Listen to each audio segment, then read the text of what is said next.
dans l'exercice de mes fonctions de secrétaire général adjoint à charge des questions juridiques et électorales au sein du RCD-KML, nous avons pris l'initiative de désormais, chaque fois publier un rapport après un mois sur les massacres de Béni.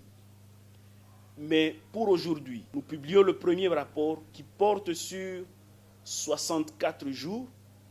Et ce rapport ici, il va du 29 mai au 31 juillet 2022.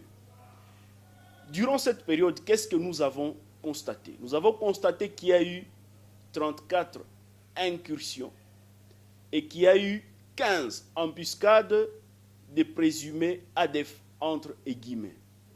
Et dans ces attaques criminelles, les dégâts humains ont été enregistrés et il y a eu 396 personnes qui ont été tuées, 151 personnes qui ont été prises en otage et il y a eu un total également de 50 personnes qui ont été blessées.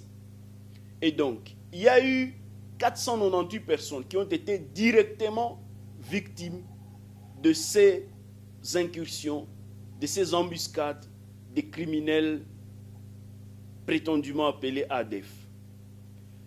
Mais par rapport aux dégâts matériels, il y a eu 457 maisons qui ont été incendiées.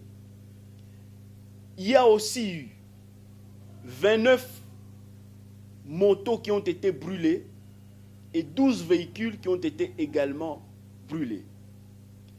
Et c'est au total 29 entités dans le territoire de Béni,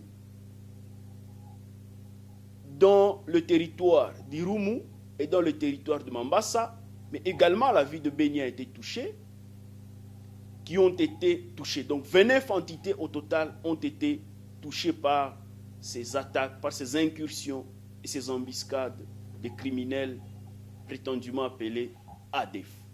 Voilà le rapport que nous publions ce jour et nous le faisons parce que nous sommes en train de vivre dans cette région le drame le plus atroce que connaît actuellement l'humanité.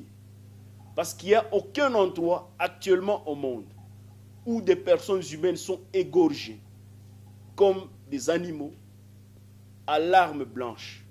Et aujourd'hui, nous allons bientôt faire 10 ans. Nous sommes aujourd'hui dans notre 9e année. Et nous ne devons pas nous habituer à cette situation. Et nous devons chaque jour y revenir. Parce que tant que ces atrocités n'ont pas cessé, nous ne devons pas être amnésiques. Nous ne devons pas nous y habituer. Nous devons rappeler aux responsables, notamment de cet État, et le Conseil de sécurité a joué effectivement leur rôle de protéger les populations civiles et leurs biens et de maintenir la paix et la sécurité internationale. Nous avons dit